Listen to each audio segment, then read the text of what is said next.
happy to see everybody, really happy to be having this conversation today. Just want to take a second and acknowledge that it's kind of a heavy time right now, and perhaps a heavy time to be having conversations in this field and surrounding advocacy and policy. And so again, just really thanks for taking time to be here today. And thank you so much to Cristel for coming on to help us learn the ropes of this tricky advocacy business. And yeah, I'm just really looking forward to this. So we are going to introduce Cristel more thoroughly in just a minute, but I'm going to go ahead and start presenting and share a little bit about ASD and how this programming has come about, and then introduce Cristel properly, and we'll move into her presentation. So let's see. All right. Is everybody seeing that? Okay. All I can see is Cristel, so thank you, Cristel. So welcome. I'm Emilie Tweardy. I'm an agroforester for Appalachian Sustainable Development, and this is the Ask an Agroforester webinar series. Sesha Warren is also here in the background helping out and dropping links, and if you need anything, you can reach out to her in the chat. And we are supported today by the Edwards Mother Earth Foundation, so that's how we are able to bring this content to you. We are going to be talking with Cristel today about agroforestry, or advocacy for agroforestry, which is a little bit of a tongue twister on the Ask an Agroforester webinar, which is already a tongue twister. But here's where we're headed. We are in our welcome stage right now. We're going to talk about ASD a little bit, and then we're going to have Cristel's presentation.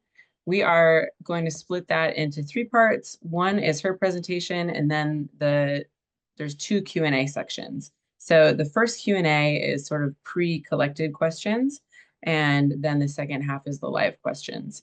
So to dig into that, we are recording this webinar, just FYI. So this will be recorded and posted to YouTube later, just so you're aware of that. If you need closed captioning, go to the little CC at the bottom and it'll pop up some auto-generated closed captions. This can be super useful if you're in a loud room or on headphones, or maybe just don't have the best sound. But back to that Q&A piece. If you want to ask a question, please go into that Q&A feature and use that instead of the chat. The chat is basically just for chatting, sharing links, etc. The Q&A feature is where we want you to stack up your questions to share with Cristel later. It is open so that folks can add their own answers to it, but please don't mark any of the questions as answered. Like, it's okay to add answers to them, but leave them open so that we can see them in case Cristel has more to add later on. Just a little bit about ASD. Our mission is to build a thriving regional food and ag system that creates healthy communities, respects the planet, and cultivates profitable opportunities for Appalachians. Just a little bit about who we are. We're a nonprofit. We've been going since '95. And so we're having a big anniversary this year, which is exciting. And we have 5 key areas of work. We kind of call these like the buckets into which our work falls. We have workforce development, agriculture education, food access, economic development, and resource conservation. We really believe that agriculture has the power to transform Central Appalachia. We think it can help solve many of the food access, employment, and poverty issues in our region. Just a few stats about the areas where we work. 1 in 8 families in the region are food insecure. Number of farms and acreages of farmland are in decline. And nationally, we have some of the highest rates of average poverty, hunger, and unemployment. And we are really trying to lead the way forward to positive solutions. So some of our impacts to date, we've sold $40 million of produce and distributed that produce for regional farms. Over 150,000 pounds of food grown by new gardeners that we've trained up at ASD or helped get their gardens started. More than 80 raised beds installed and managed at schools and clubs. And I know we just recently, through our veterans farming program, just distributed, I think, another 40 raised beds, if I have that number correct. We've helped preserve more than 5,000 acres of farmland, helped more than 300 new farm startups, and donated more than 7 million pounds of food to local and regional pantries. So that's really exciting. We're also building a destination agricultural campus to support our work, and you can find more information about that on our webpage. In general, if you're looking for agroforestry resources, if you go to the ASD webpage, to the agroforestry program page, and then to the resources part of that page, there is a wealth of information, like maybe even too much information. There's a ton of information. So if there's anything you'd like to know more about in the agroforestry sphere, really please consider that a good jumping off point, because it's a great springboard. We've got a few funding opportunities in the pipeline right now.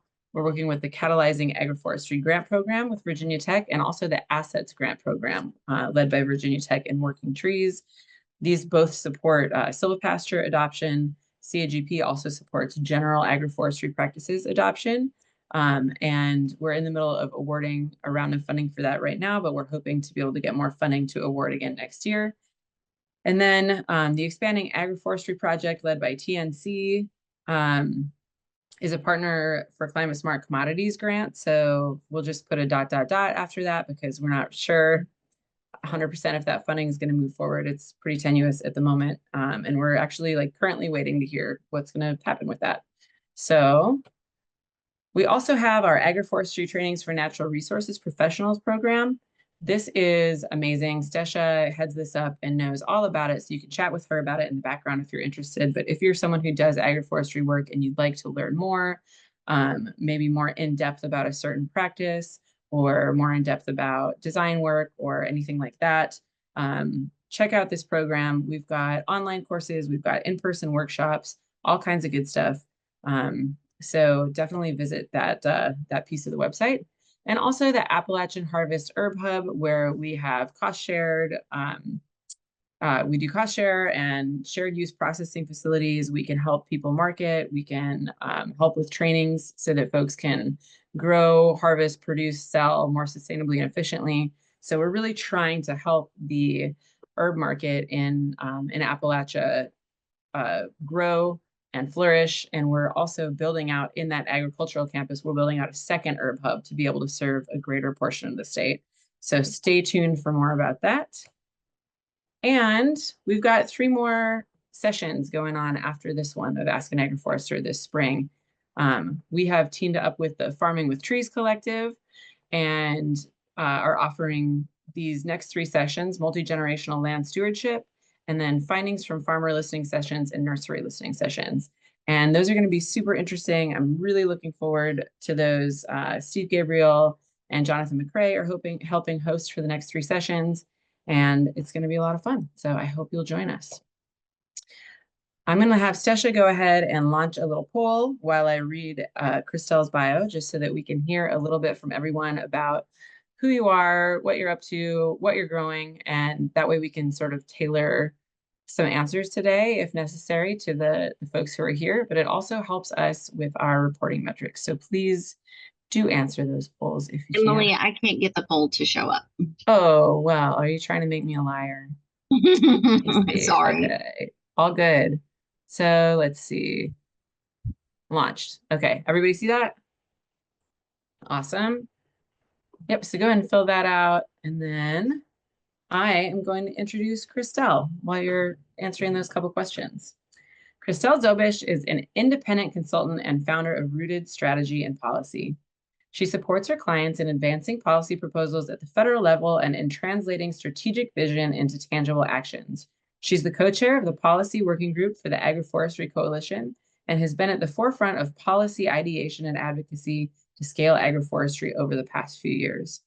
Prior to launching her own firm, Cristel advocated for small and mid-sized farmers and ranchers implementing sustainable ag systems at the National Sustainable Agriculture Coalition, and she launched the land policy team at the carbon removal nonprofit Carbon 180.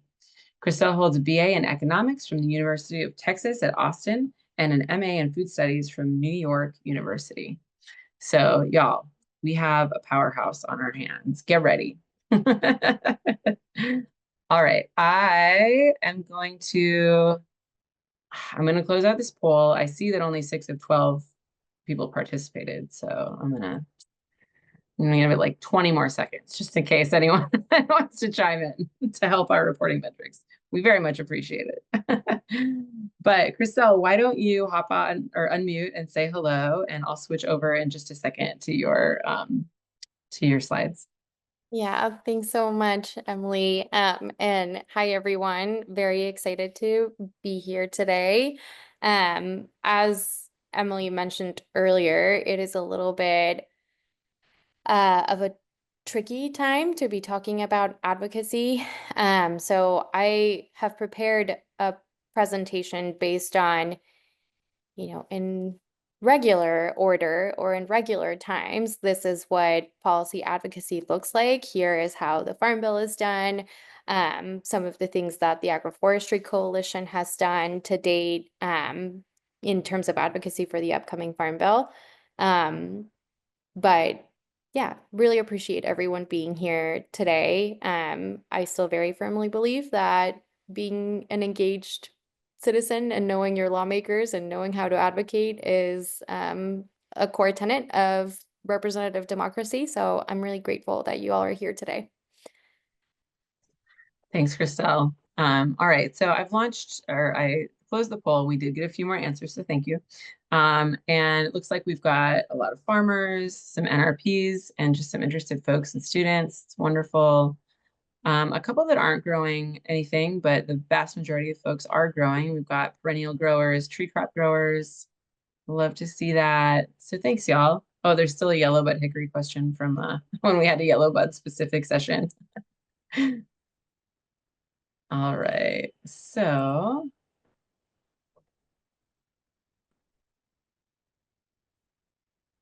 okay, I'm going to go ahead and go on mute and I will advance slides as you let me know. So take it away. Thanks so much, Emily. All right, well, we can go ahead and get started. We can just flip to the next slide to take a look at the agenda. I'm gonna do a really basic overview of what the Agroforestry Coalition is, and then we're gonna dive right into Farm Bill basics. What is the Farm Bill? What's included? Who's in charge of it? When does it happen? How does it get reauthorized? And then we're gonna talk a little bit about the current state of play and what advocacy in action looks like. And then we'll dig into some of the details as to regarding agroforestry within the Farm Bill and at USDA. And then I'm gonna share some resources and we'll do a closeout and then we'll turn over to Q&A. So we can go to the next slide. So the Agroforestry Coalition was born in 2022. It's been around for a little bit over 2 years, and it essentially came out of a retreat where different agroforestry stakeholders gathered to identify what were the key barriers to scaling agroforestry systems across the United States. Out of that retreat came the Agroforestry Coalition was born. And so it is a network of agitators, innovators, experts working across sectors to scale up agroforestry. There are 8 working groups. 7 of these working groups were identified as key barriers to scaling agroforestry when the coalition was first born. So it was communications, nurseries, finance, markets, policy, demonstration farms, and ecosystem services were the original 7 working groups. Since then, technical assistance and training have risen, from coalition members as another top priority, and it's actually something that folks at ASD are doing incredibly well, and they're leading the work for the Agroforestry Coalition on this front. There are 250 members across the coalition representing 120 organizations. So we're really growing and doing lots of different things across all of these different areas of work. And I am particularly focused on the policy working group. I've been a co-chair since the beginning of the Agroforestry Coalition and have been really fortunate to see a lot of the different efforts, and have led a lot of the different efforts that the Agroforestry Coalition has undertaken in the policy advocacy space. All right, so that's a little bit about the coalition. And now the Farm Bill. The reason that I'm focusing on the Farm Bill is because it is the way that most food system, agriculture, nutrition policy moves in the United States. It's the largest piece of legislation dealing with agriculture and food systems, and it really sets the stage for what is possible within agriculture. It started in the 1930s as part of President Franklin D. Roosevelt's New Deal. It was really in response to both the economic and environmental crisis of the time. And it had three primary goals, which have remained relatively the same up to date. So the first one was to keep prices fair for farmers and consumers. The second was to ensure an adequate food supply. And the third was to protect and sustain the country's natural resources. The Farm Bill is generally reauthorized every 5 years, and it covers issues from crop insurance to healthy food access to beginning farmer training programs to federal conservation programs to credit and loans. So it really is a vast omnibus type of legislation, covers a lot of different pieces that impact agriculture and food systems. The current Farm Bill is called the Agriculture Improvement Act of 2018. It was enacted into law in December of 2018, and it also expired in September of 2023. It has been extended twice, with the current expiration being September 30th, 2025. And the reason that it's important to know when the Farm Bill expires is that if there isn't an extension that is passed or a full package that is reauthorized, then we revert back to 1930s laws and statute, which is not ideal because agriculture and food systems have really changed since the 1930s. So it would be quite a disaster if that happened. So we can go to the next slide. So what's in the Farm Bill?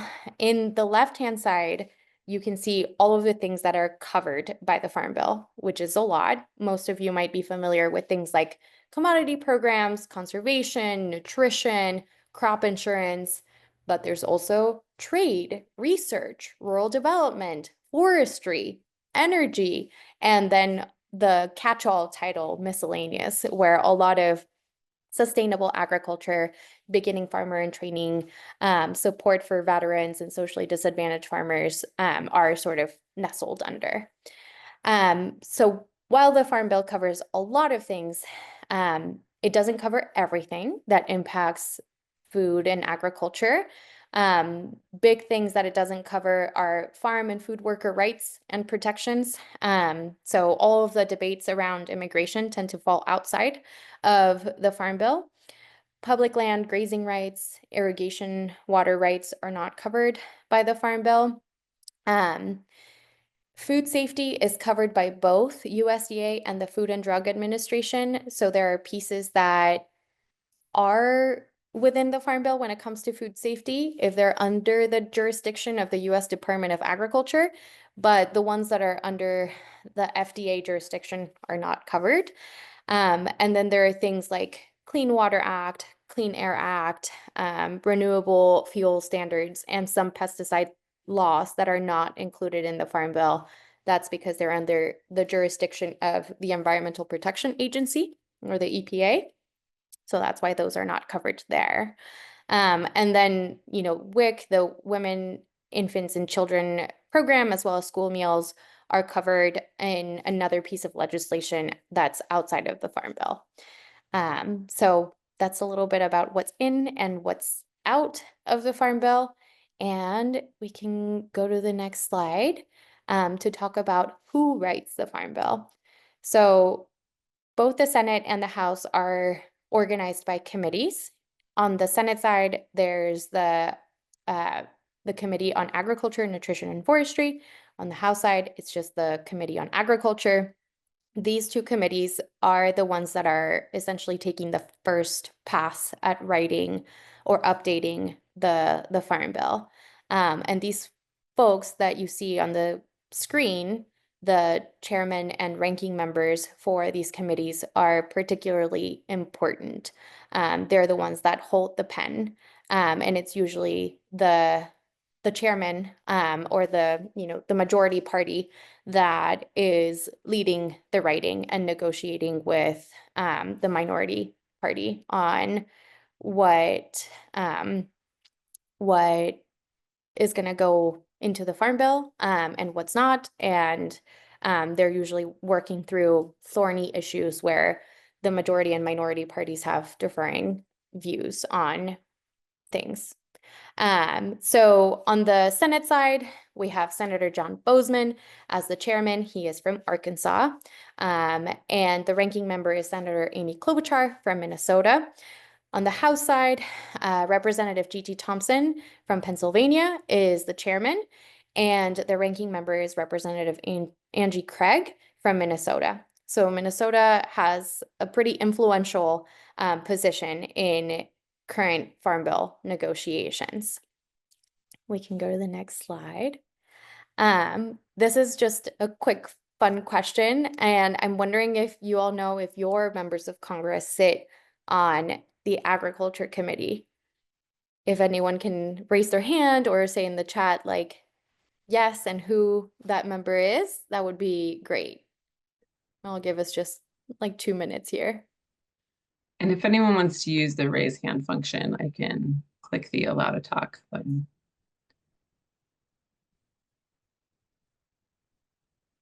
And Cristel, I had a question directed towards me. Did you say the House or the Senate? Right. Either one. It's also okay if you don't know, because if you do another click, Emily, I'm happy to share this presentation at the end with everyone that registered and is attending. In the appendix, you can see the list of all the different lawmakers that are currently sitting on the agriculture committees. With pictures and everything. So you can know what they look like and know their names. And so that'll be a resource that you all have coming out of this. But these folks are really important. Even if they're not the chairman and ranking member, they are still part of the committee and have a lot of power in influencing what goes in and what goes out. And so if you have connections and relationships with your members of Congress and you know what committee they sit in, you can influence and tell them what you care about and what you want to see enacted into law. And they can do something about it. It's a little bit harder if your members of Congress are not sitting on the Agriculture Committee to influence the drafting of the bill as it gets going. However, every single member of Congress is going to have to vote on the Farm Bill at some point. So they're all important. We can go to the next slide. This is how the Farm Bill gets reauthorized. We start with hearings. These are listening sessions where members of Congress that sit on the Agriculture Committee take input from the public. This happens in both the Senate and the House side. A lot of times, members of Congress will also have listening sessions or roundtables in their districts or in state, and they want to hear from stakeholders across the entire food system. So they will talk to farmers and ranchers, but they will also want to connect with researchers at land-grant universities and other academic institutions. They'll want to hear from food banks and folks that are trying to, create access to healthy foods for low-income families. They really want to hear from everyone along the supply chain to understand the current state and the current challenges within agriculture and food systems. That step has technically passed, but these are also strange times, not just in general, but for the Farm Bill as well. It is taking a long time for the current Farm Bill to be negotiated and passed into law. The second step, once hearings and listening sessions are done, is for the agriculture committees to get to work. They draft the bill. Typically, the House and the Senate are working individually in whatever version of the Farm Bill that chamber wants to see. They debate the Farm Bill, they mark it up, and then they pass it out of committee. And this is where we are in the process, sort of. Again, bear with me, these are strange times. But last year, Chairman G.T. Thompson actually did pass a farm bill out of committee. So that's why I've included that there. Once both agriculture committees have drafted a farm bill and have passed it out of committee, then it goes to the floor, which means the full House and the full Senate debate, amend, and vote on the farm bill, and they have to pass it out of the chamber. Once that happens, a conference committee is created, which is a small group of senators and representatives. It includes the committee chairs, and their job is to reconcile what the Senate passed and what the House passed. Very often, the Senate and House versions of the Farm Bill are going to look very different, and lawmakers in the conference committee have the happy task of reconciling or combining, merging these two versions of the Farm Bill. More often than not, the ultimate package tends to look more like what the Senate passed. The Senate tends to be less partisan than the House, and therefore there are more areas of agreement in the Senate Farm Bill typically. Once that happens, that combined version of the bill goes back to the floor in both chambers, and it has to be debated, voted on in both chambers, and passed out of both chambers before it goes to the White House for the president's signature. So that is how a farm bill gets done. And in the next slide, I have a little bit of, where is the farm bill now? So as I mentioned, both frameworks, which were sort of like initial ideas, and specific bill text was released in 2024. Former Chairwoman Stabenow on the Senate side and Chairman G.T. Thompson introduced House and Senate versions of the upcoming Farm Bill.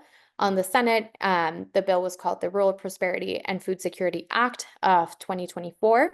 And I've included their bill text if you want to peruse through 900 plus pages of legislative text, or the summary, which is written in much more, reader-friendly, public-facing type of way.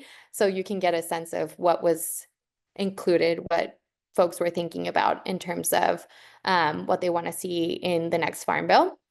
On the House side, it was called the Farm, Food, and National Security Act of 2024. Also included bill text and the summary there for you all to review in your free time if you want to get into the weeds of what all is being debated in the upcoming Farm Bill. We are hearing that, at least on the House side, the version of the Farm Bill that was introduced last year is pretty much what's going to be reintroduced this year. So you might want to take a look at the House version of that bill because Chairman Thompson is still the chair, and he holds the pen, and we're hearing that there's not going to be a lot of changes to what we've already seen from last year. However, this is a new Congress, which means that there's an opportunity to have new hearings. There are new members in both chambers, primarily on the House side, and to date, they have already held hearings to discuss things like the farm economy, nutrition, and other relevant topics. Nutrition tends to take up a lot of attention in Farm Bill debates because the Supplemental Nutrition Assistance Program, which was formerly known as food stamps, makes up about 80% of Farm Bill funding. And now, so that's all very Farm Bill specific. Stepping out of Farm Bill for a second, there's something, can we go back to the previous slide? Thank you. We are going through something that's called budget reconciliation. It's a policy mechanism that Republicans are using to extend and pass the Trump administration's 2017 tax cuts. This is a process that was also used by Democrats in 2021 to pass the Inflation Reduction Act, which you may have heard about. In that piece of legislation, there were about 20 billion in funding for federal conservation programs. And, many farmers and ranchers were able to enter into contracts because of the additional funding that was given through that piece of legislation. It also extended federal conservation programs. So technically speaking, those federal conservation programs are fine to continue even if a farm bill is not passed. I believe until 2031 is what the Inflation Reduction Act extended those programs until. So right now there are discussions of budget reconciliation is essentially a spending focused type of bill. So if they want to increase tax cuts, they have to find revenue in other places, which means cutting funding from other programs. And the versions that have passed out of the House and the Senate look very different. On the House side, the instructions have been given to the Agriculture Committee to find savings of 230 billion over 10 years. On the Senate side, it was only 1 billion. So the ultimate cut is going to have to fall somewhere between 1 billion and 230 billion. We're not sure yet what that number is going to be. That's actively being negotiated and talked about right now. But when you're talking about cutting spending within agriculture, like for the Agriculture Committee, the first thing that folks are going to look at is the Supplemental Nutrition Assistance Program. In addition to conversations about SNAP in budget reconciliation, recently federal lawmakers have been discussing whether to embed some farm bill provisions within budget reconciliation, in particular, increases to reference prices. So those commodity programs and those commodity farmers are trying to get some increases to reference prices included in the budget reconciliation package, which could really impact the momentum behind wanting to pass a full farm bill this year. So I mentioned budget reconciliation because it's the primary thing that Congress is going to be focusing on this year, probably until the summer. And Farm Bill is really not going to gain a lot of traction or even get any opportunity to have floor time, at least until much later in the year. So that's where we are in terms of timeline and what Congress is focusing on at the moment. And now we can go to the next slide. So, there's a lot of ways to be involved in advocacy. There are things like building coalitions. Lawmakers, and staffers hear from a lot of different constituents throughout the year. They want to know if there's a wide array of stakeholders that are coordinated or in agreement around one or multiple asks. It's really helpful for staffers to know that there's alignment, within a specific sector as to what the policy changes or the policy priorities should be. And that's part of what the Agroforestry Coalition is doing, is trying to get folks on board around specific asks for agroforestry and showcasing, to federal lawmakers that there's momentum and agreement and interest from a wide array of stakeholders behind these issues.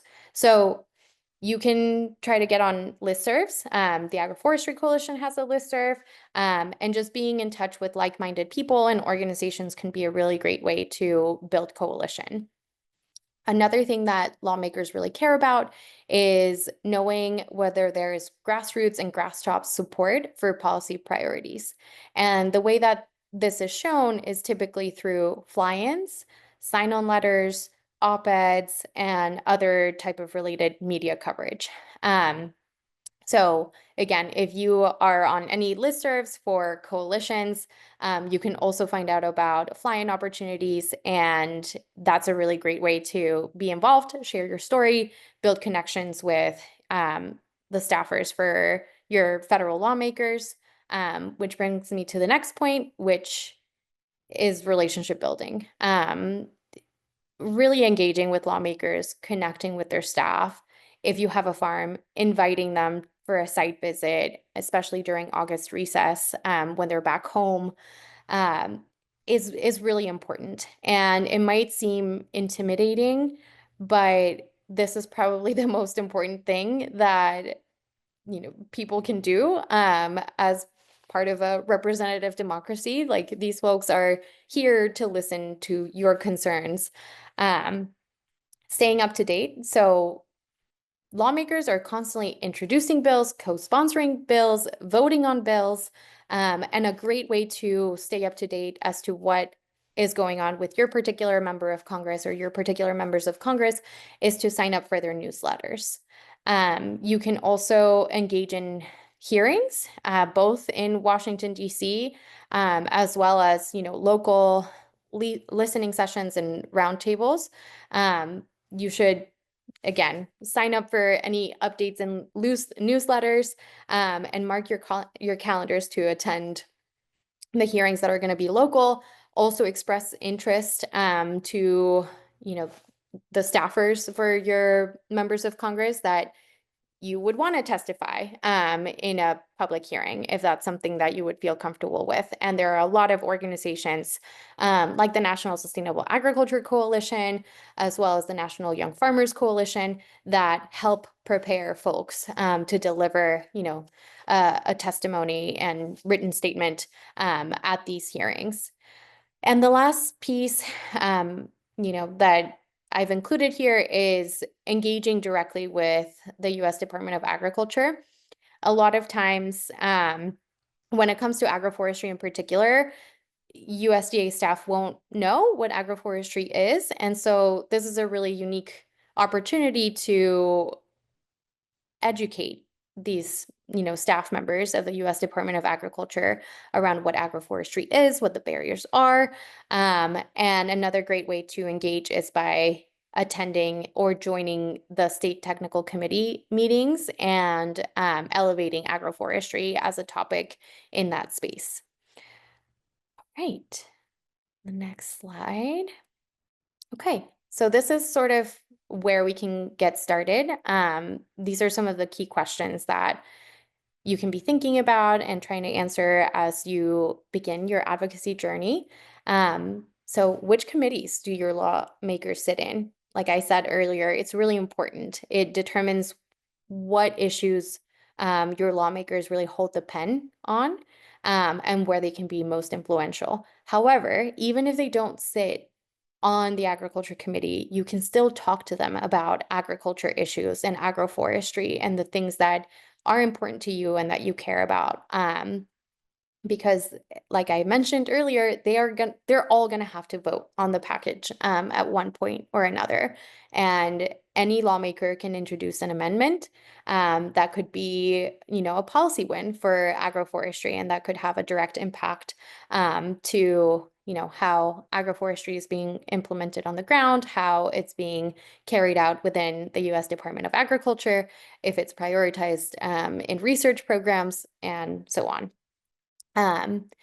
You should find out who their agriculture staffer is if you want to discuss ag-related issues. If you want to talk about other issues, then, you should find out which staff person covers that particular issue. You can just call the office and ask for the contact information for the particular staff member that you're looking for. You can say, I want to talk to the staff member that manages agriculture related issues, or I want to talk to the staff member that manages immigration issues or finance issues, banking, anything. And they have to tell you who it is.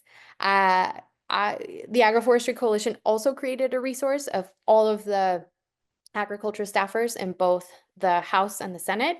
And that is a link that is included a little bit later in the presentation. So If you just want the information online, it's accessible there.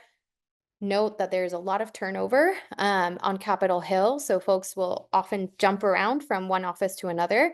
But if you get an out of office or like I'm no longer with this office message, you can always call, and typically they'll also include contact information for who to reach out to next. It's really good for you to know, what does your lawmaker care about? And that can really help you tailor your message and help them align, your ideas, your priorities with what they care about. And then if there's a piece of legislation that you want to influence, you need to try to understand what stage of the policymaking process the bill is currently in, and then talk to the agriculture staffer about, what makes the most sense at that moment in time. Advocacy tactics will differ based on where a certain piece of legislation is at in the process. All right.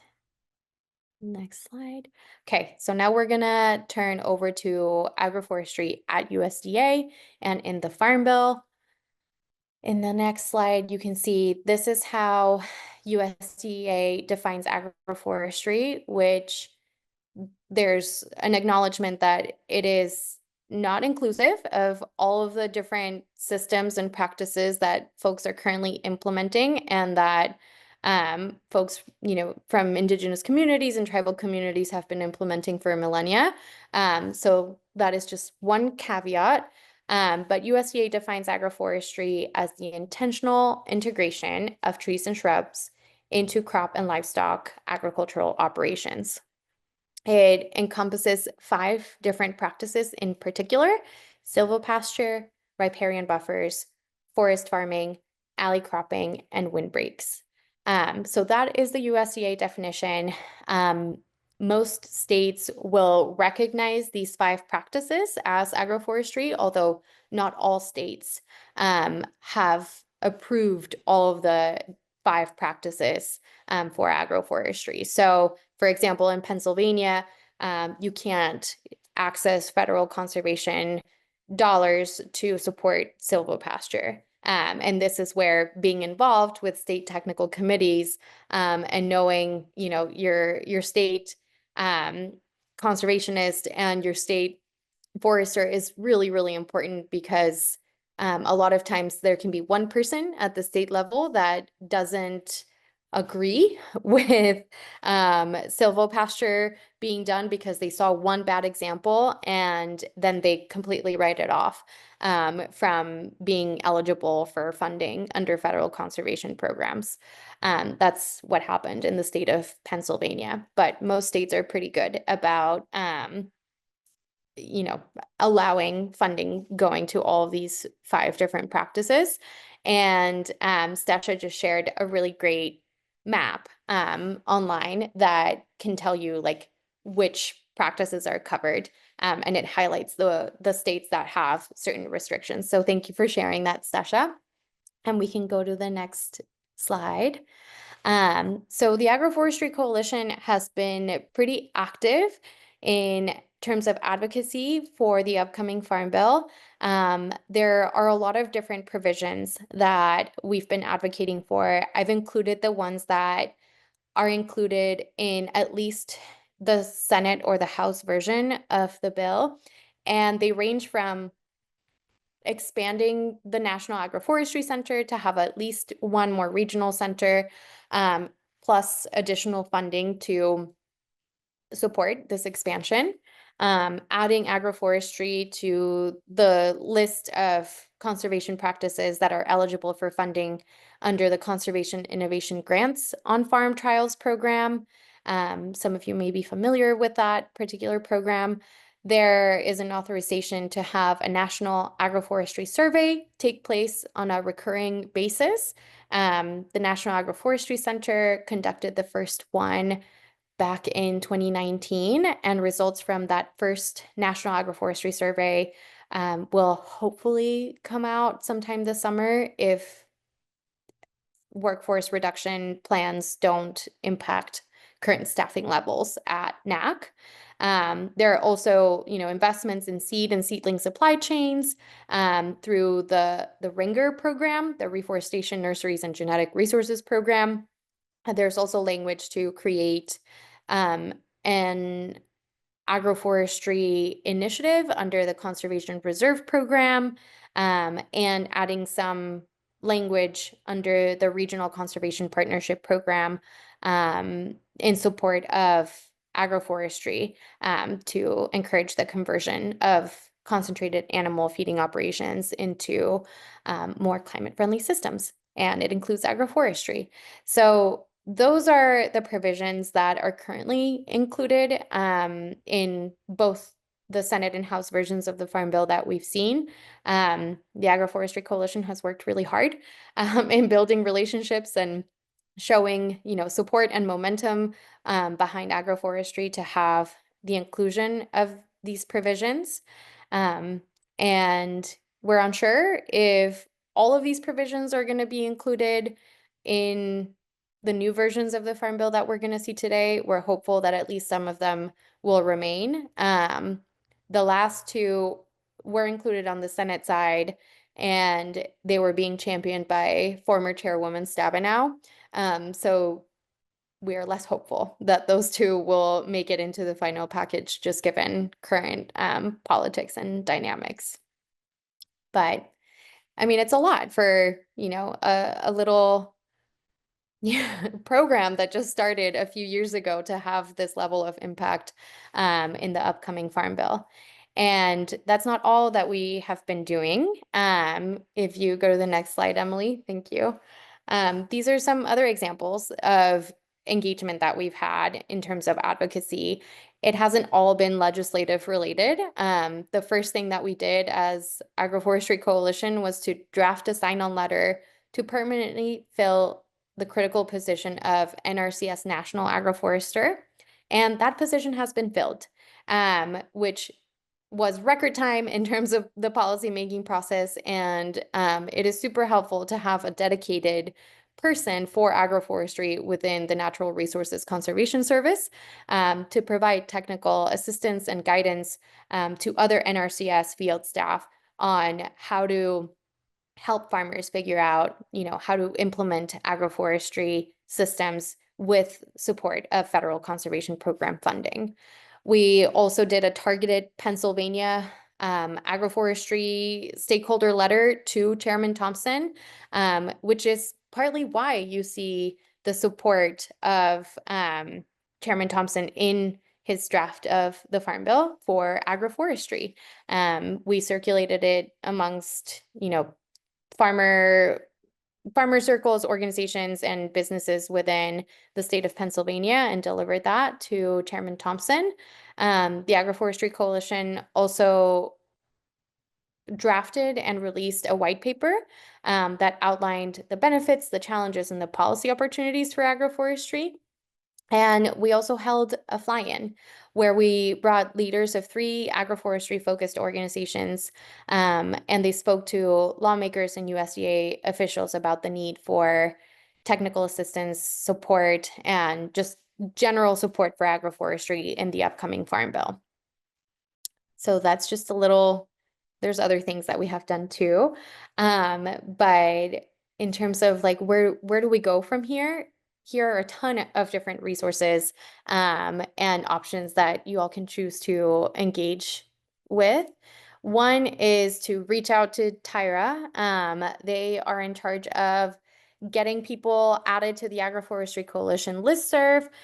You can specify which of the working groups you want to be most engaged with, but that's a great way to stay up to date in terms of calls to action and the latest policy developments. You can also subscribe to the National Sustainable Agriculture Coalition's weekly newsletter and action alerts. The National Sustainable Agriculture Coalition has 130 plus member organizations across the country that are all working with sustainable small to mid-size farmers. And so they're really focused on elevating the farmer voice and the farmer-focused organization voices as well in the national stage. And then if you or your organization has been impacted by the federal funding freeze, we developed a template and a directory that I mentioned earlier to reach out to your members of Congress. Sometimes it can feel a little intimidating knowing what to write or what to say to congressional staffers, but there's some template language available there for you. And like I mentioned earlier, the directory is open to anyone who wants to use it to look for the contact information of agriculture staffers for different members of Congress. You can familiarize yourself with the policy recommendations that the Agroforestry Coalition has been advocating for. And if you have any questions or feedback, I would love to hear from you.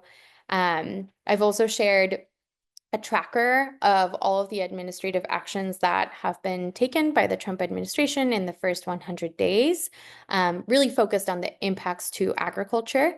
There's a litigation tracker. There's a lot of activity happening right now.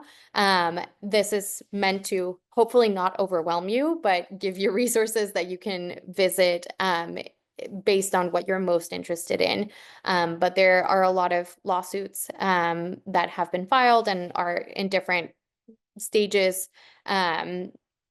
This one in particular is around the Inflation Reduction Act, because a lot of folks, were using Inflation Reduction Act funding for their contracts, and that is now in limbo. And then finally, you can find out about your state technical committees. There was a tracker for state technical committee meetings that was created in 2024, and it has the link for all the different states and where they have information on their state technical committees. And if you don't want to engage, at the national level, engaging at the state or local level can be just as important, if not more. I think the Pennsylvania example that I gave earlier is really illustrative of, the impact that one state level person can have on how a program is implemented within the entire state. And a lot of times, the work that happens at the state level inspires what ends up happening at the federal level. So, I know that in Missouri, there is like an agroforestry dedicated funding pool within the Environmental Quality Incentives Program, or EQIP. That's the only state that has that, but it could be something that one day, rises up to the federal level, and then it's available all across the country. So those are all of the resources that I wanted to share with you all. Hopefully they're not too overwhelming, and they're helpful, and you can peruse them at your leisure and based on your interest in where in the policymaking process you want to engage in. And I think that's all I have for you all today. Now I'm really curious to hear your questions, and I've included my email there, so please feel free to reach out with any questions or thoughts. I am happy to hear from all of you. Wow, thank you so much, Cristel. What an incredible resource this this recording will be, but also just these slides, which we will share out to folks who've registered. But just going back, even just like this one page, and the template and directory, I know a lot of us at ASD have used over the last few months. Like when you asked that question earlier, I was like racking my brains. I was like, I know I used the directory to look that up a while ago. And then I used the template to write an email, but now I don't remember the answer.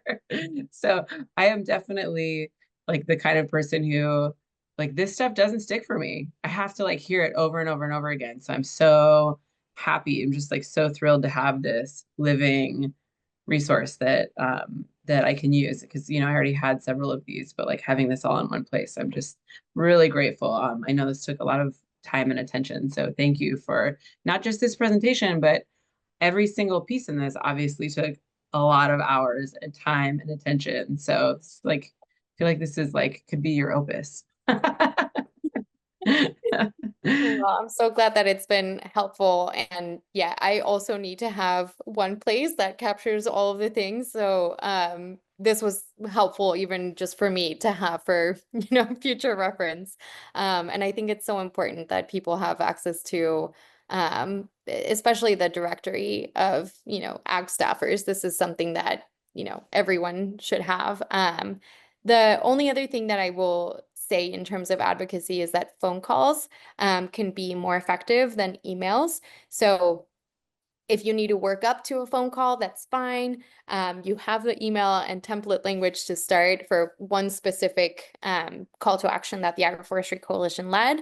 But, I'm currently working with someone in Nebraska, guiding them through like what to say, to their lawmaker, because we had a call to action targeted to Nebraska legislators to protect the National Agroforestry Center. So just something else to keep in mind. People like me are here to help support you all in your advocacy journeys. Amazing. Thank you so much. Okay, I'm gonna go ahead, unless you want me to like click through the appendix, I'm gonna go ahead and stop sharing. Is that okay? Okay, Yeah. because we'll share it Yeah, out and that's folks totally. can explore that. Yeah. Okay, great. All right, so now I have to, all right, I've got two screens, so I'm going back and forth. Just to like lighten up the lighten the load for a minute, we'll do a couple quick fire questions. So we asked people this question a lot, and I'm really interested because sometimes this is like, this could be any number of things. Like the question is, what is your favorite farm tool? And so, sometimes we're asking like producers this question, but sometimes we're asking policy folks this question. And so, like some people have said, like literally, it's my cell phone. Like I can turn my irrigation on and off. I can track my hours. I can, make sure that my inventory is up to date. And some people are like, well, obviously it's the hori hori or, a scuffle hoe, or all these different things. So I'm curious to know what your favorite farm tool is or farm Gosh. related tool. Oh my gosh. This is where I am found out, and I am not a farm girl. I'm like, this is how I support agriculture. It's through policy. You're like, it's a PowerPoint, obviously. It's a PowerPoint. Exactly. It's a leave behind, for congressional offices. No, I mean, I am gonna go with wheelbarrow, because I think it's so important. I'm always like, I always have things in my hands, and I always wish there was like a place to put all the things and then wheel it in a much easier way.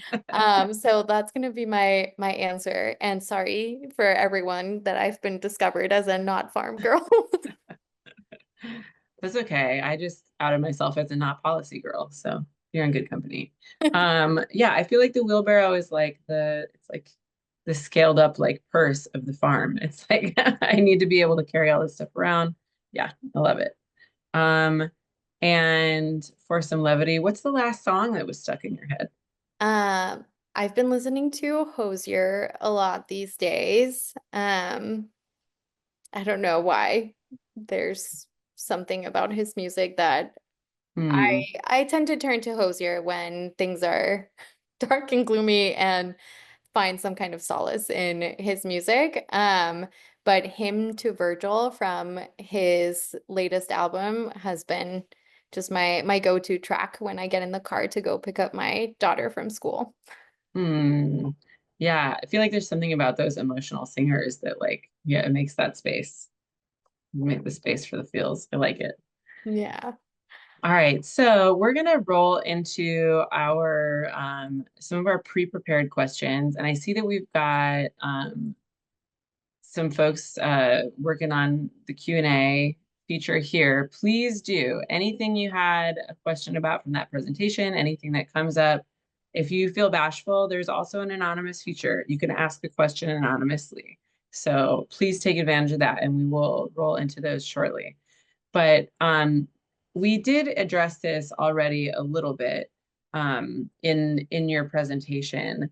But just what about the just like, where do I start? Like you kind of had a whole page about like starting points and signing up for things or, you know, the Agroforestry Coalition.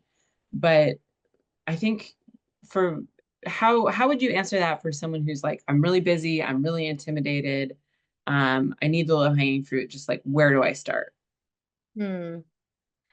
That's a really good question. I feel like in terms of low-hanging fruits, I do strongly think that being engaged with coalitions is probably the easiest way to first engage with this work because you're not the one that's having to do anything. You're just having to express support or share an opinion within a call or, you know, send an email to someone that's already doing this kind of work to get it elevated to federal lawmakers. So that would probably be my first response is like coalition, you're surrounded by other people that could be in other parts of the advocacy journey and can learn from them.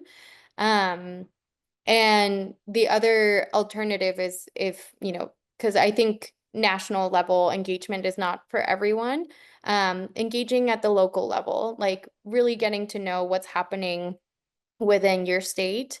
The state technical committee meetings, again, they like are really important. They're really influential.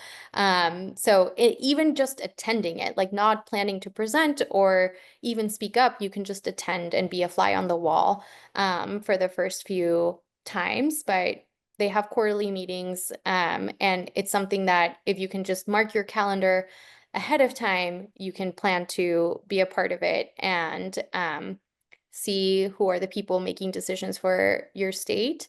Um, yeah.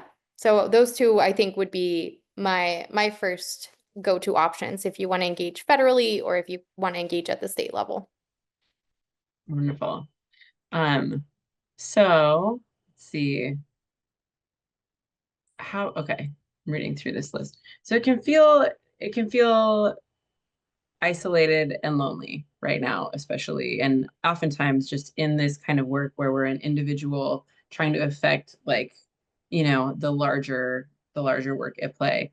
So how do you find community and how important is coalition building in these efforts? Like how do you stay grounded and how do you stay grounded and how do you stay positive throughout this like David and Goliath type work that is your life?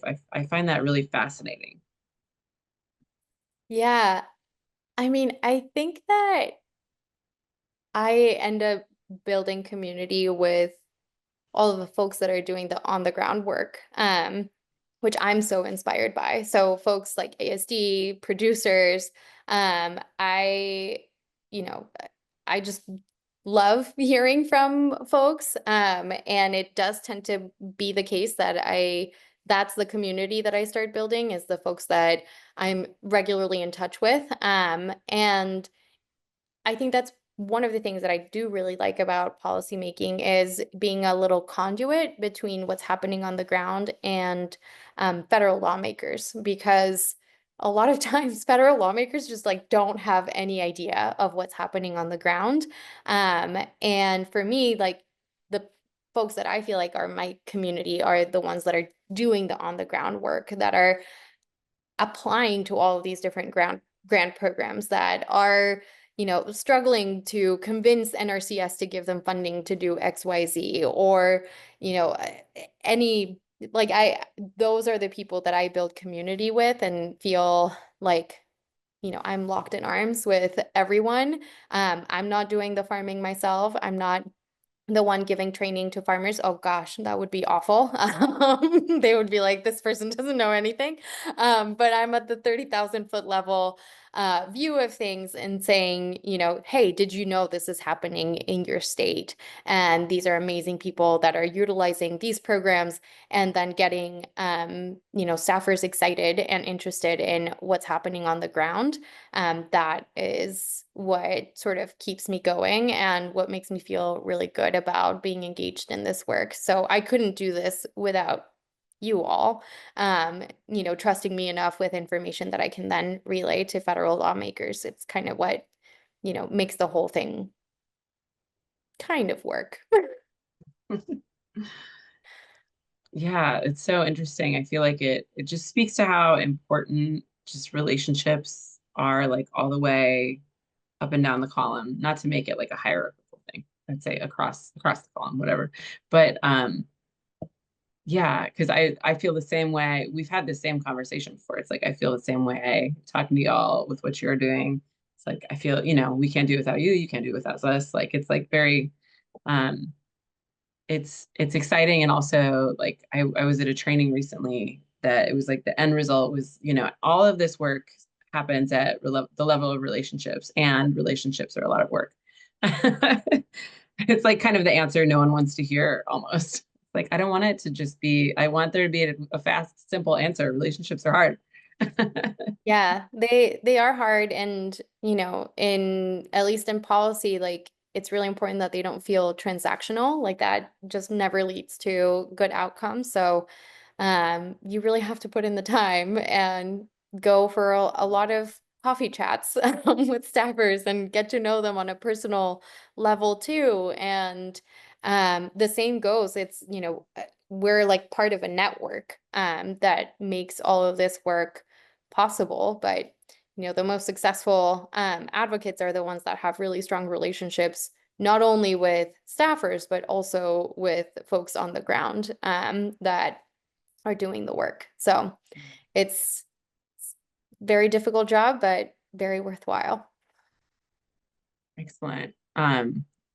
Maybe while we're on sort of like a almost storytelling-ish thread, and you shared a little bit of this already, but I'm wondering if you have any like success stories you could share to help illustrate kind of like the power of this work.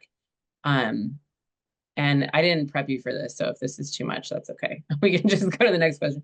But I'm like kind of wondering from the bottom, like how, like you can like walk through like a relationship that maybe started with coffee chats, and then this happened, and then like, and here's how it ended up. Like, do you have anything that comes to mind where you could kind of walk us through the whole, like the life cycle?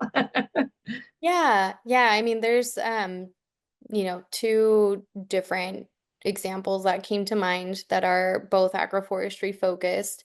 The first one was, filling the position for the NRCS National Agroforester.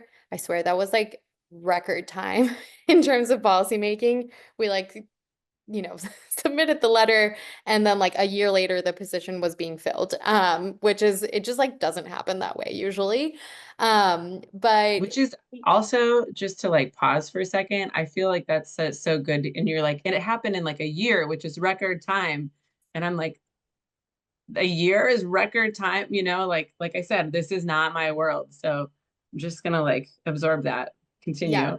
Yeah, I mean that's the thing about policy. It's like it's really the long game. And I think people can get frustrated by that because it is really frustrating to be asking for this one thing over and over and over and over again and not seeing it happen for years a lot of times. Like, my mentors have been at this for 35 years, and I always ask them, like, how do you do this? How do you stay sane?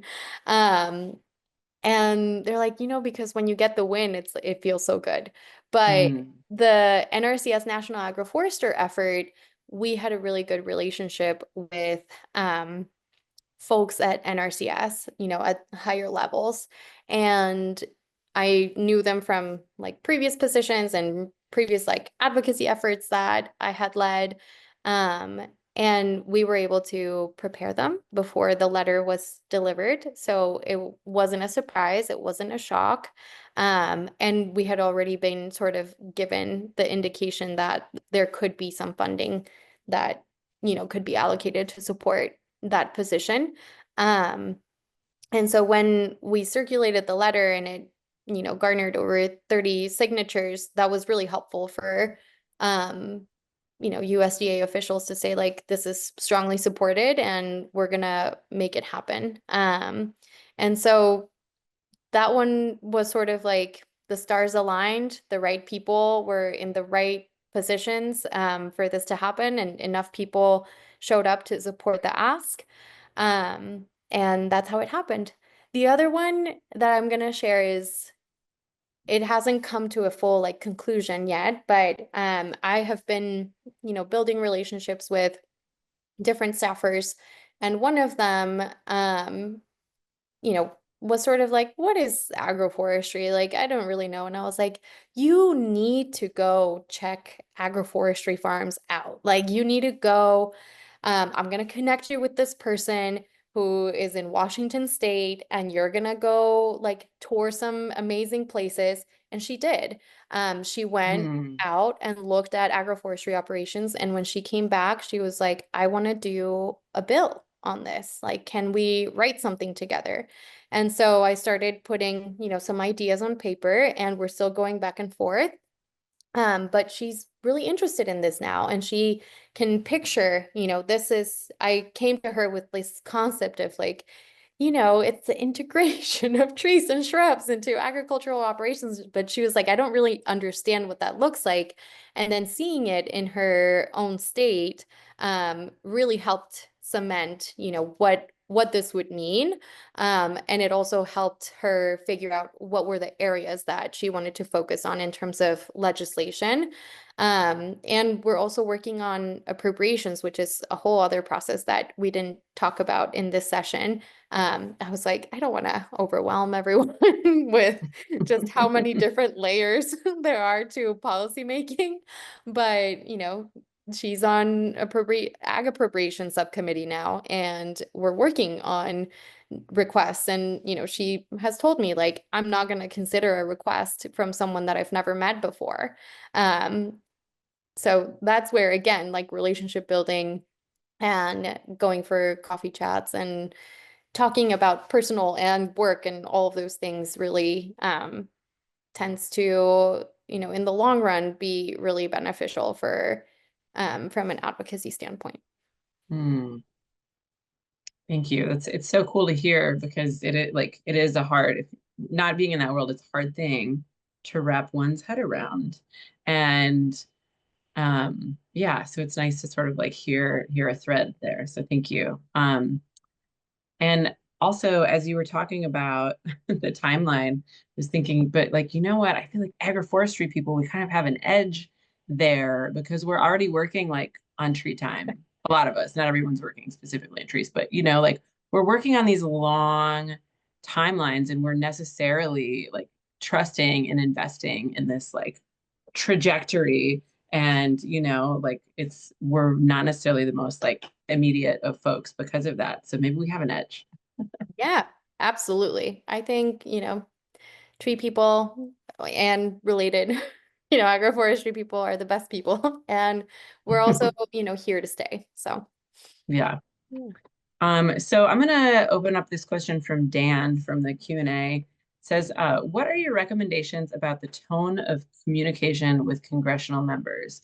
I feel very passionate and sometimes angry about what's happening. I'd like my feelings known to them, but not in a way that would stop them from listening to me, or make them think I am a nut, which I think is a great question, Dan. And thank you so much for raising your hand and asking that.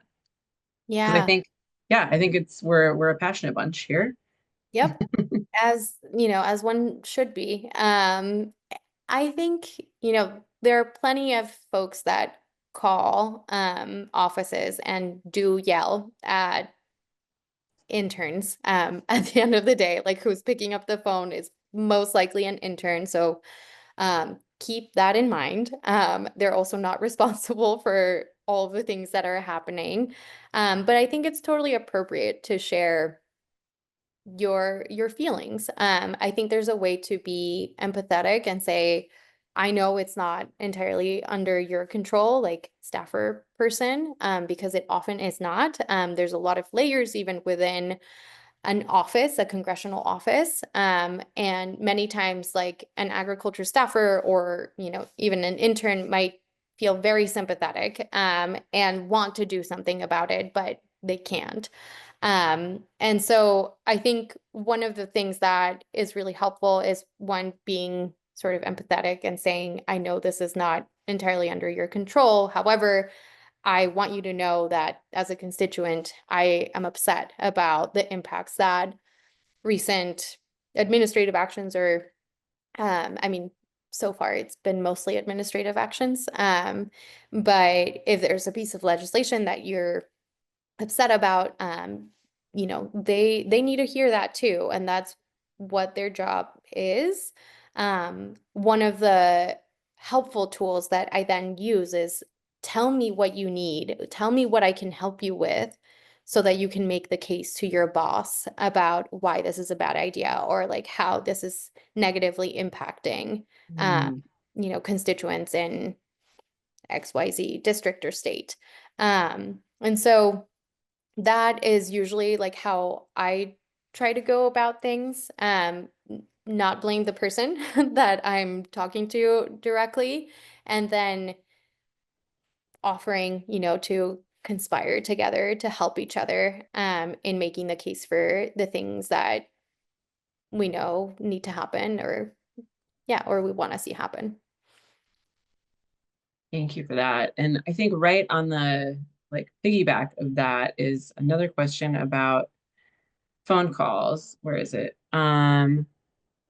Maybe just like how do like give us a like phone call pep talk.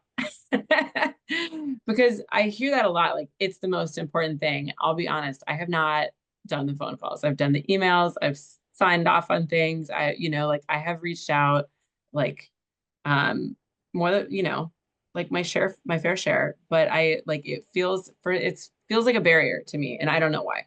Mhm. So yeah, give us a pep talk, walk us through like how, like, I know that is a barrier for a lot of people. So yeah. Yeah. Can you speak to that? Yeah. I mean, I think that,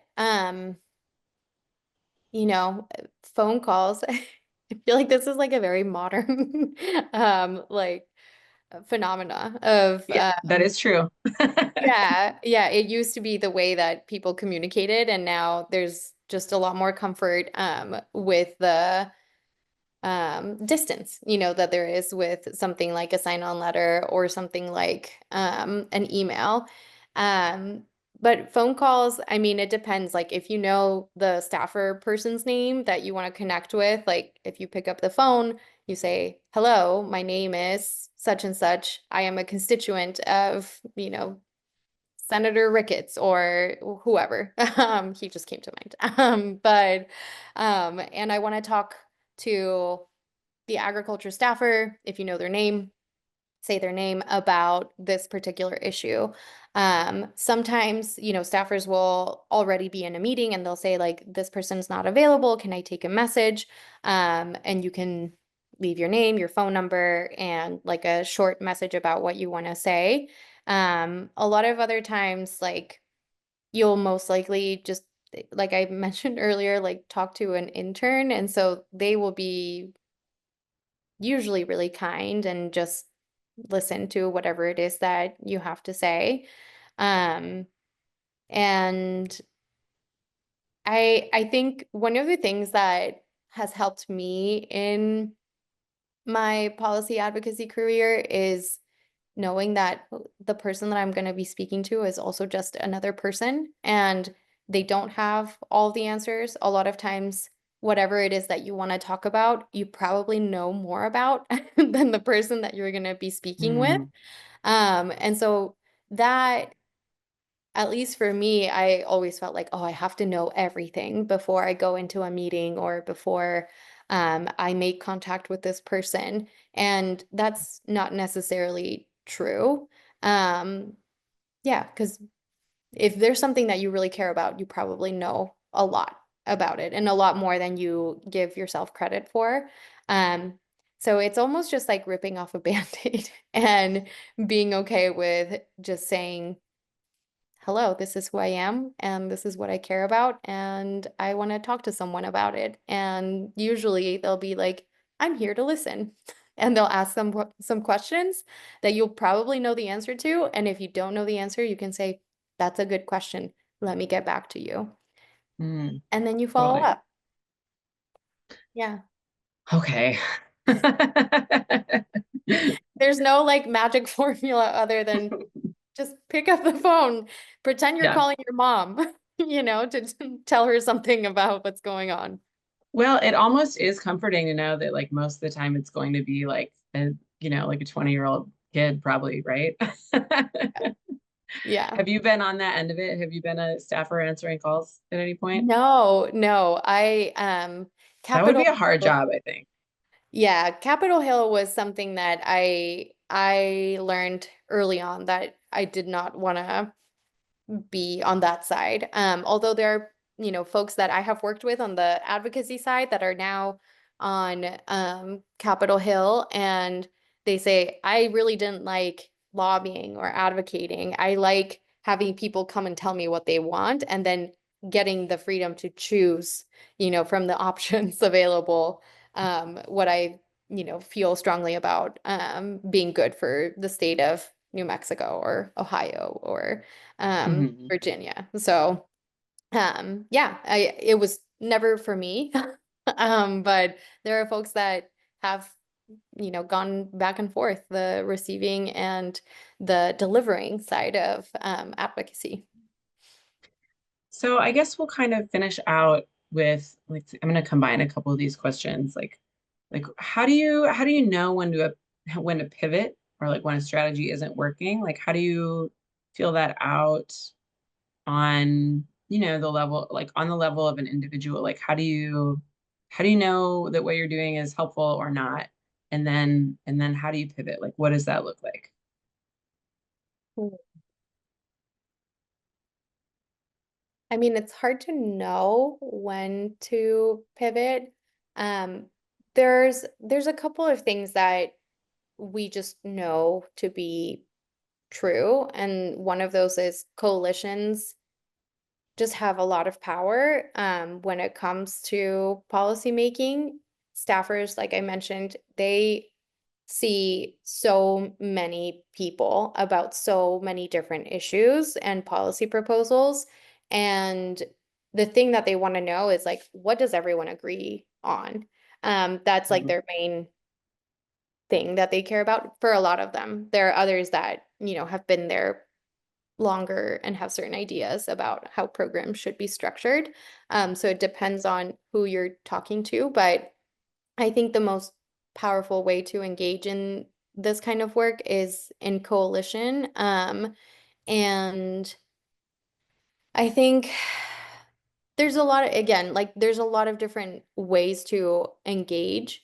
Usually it's really helpful to start at the state level and with the USDA side of things. So building relationships with local USDA staff, or, if you're an organization and you have a grant from a specific program, like knowing who the program director is, or, folks that manage that particular program can be really helpful, because a lot of times USDA does have power to enact and change things and prioritize certain things. Like there's a lot of discretion that the department is given. And if Congress isn't working out, Congress will also be more interested in your issue if you say, like, we have tried to convince the state technical committee, or we have tried to talk to, this program director about including agroforestry as a priority, and they haven't. And, we delivered this letter signed by this many farmers, or, things like that will really be of interest to Congressional Hill staff. And this is all, again, with a huge caveat of this is the playbook of what has worked in the past, but we're in really new and um, like challenging territory because there's a lot of uncertainty on so many different levels, and actions that are being taken that had really never been taken before. So I think we're all kind of learning together. So far, some of the more effective strategies that I have seen in advocacy have been very narrow and very targeted, and a little bit more quiet than usual. Um, so for example, the National Agroforestry Center letter that I highlighted was really narrow and targeted to Nebraska legislators because NAC is located in Lincoln, Nebraska. And so right now there's also that sense of having sort of smaller scale, very targeted efforts being more effective than the usual, like really large scale campaigns that are also happening and are also really important. Not specifically on the Farm Bill, but on like broader issues impacting democracy. So. Got it. Do you have just like 5 more minutes to stay on? I realize there's a couple questions came in right after that I missed. Yeah, let's do it. So just back to phone calls. Dan, again, if I make a phone call, should I limit comments to only one issue, or what if I have like 5 to 10 thoughts that I would love to share or and relay? Yeah, I think it depends. If you are talking to an intern, I mean, you can share all of the concerns that you have. I'm not sure if it's going to be the most effective like way to relay um, all of those thoughts and opinions. The other option is to have an email with an agenda outline of what you want to talk about with a congressional staffer and sending that ahead of time so that they're ready. Because a lot of times staffers will only block 30 minutes of their time to talk to you. So it depends on like how much ground you can cover. But if you let them know ahead of time that you might need more time, like an hour, 45 minutes or an hour, they'll make that time and space for you. So depending on what the issues are, I would list them out and give the staffer a heads up so that they can also feel a little bit prepared going into the conversation. Typically, when it depends also on what the asks are, but from a policy advocacy standpoint, we try to focus on, we'll give a list of these are all the options that are available, and then we'll highlight these 3 are the top priority. So if you were going to choose any of these 3, like that would be, or all of these 3, that would be incredibly helpful. So also knowing what is most important to you is also really good to plan ahead for before having a conversation. That makes sense. And what is the next best thing to do if a voice mailbox is full? I would say if the mailbox is full, one, I would try to call early in the day and see if you can get through to someone. If not, I would rely on email. Email tends to take nudges. So just because you sent an email, you shouldn't necessarily expect a response unless you already have a strong relationship with a staffer. Yeah. So just make a note of that. Like if you haven't heard back in a week and a half, then you should probably resend the email and say, hey, I just want to find a time to talk about this. I'd like to, like the follow-up is so important. And if you can give an update as to, you tried talking to USDA and you weren't able to get a hold of them, which is the reality for a lot of people right now. That's something that you can include in there as well to put a little bit of gentle pressure for a response. And then very last one, any resources for trainings on how to have productive conversations with people with differing opinions? Okay. I did take a training called, I think it's Crucial Conversations.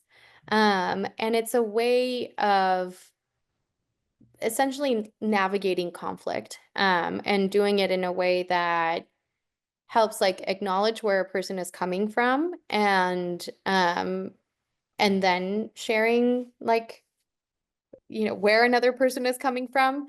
So I think that actually ends up not happening a lot of times. Like either people shut down or people don't acknowledge that the other party has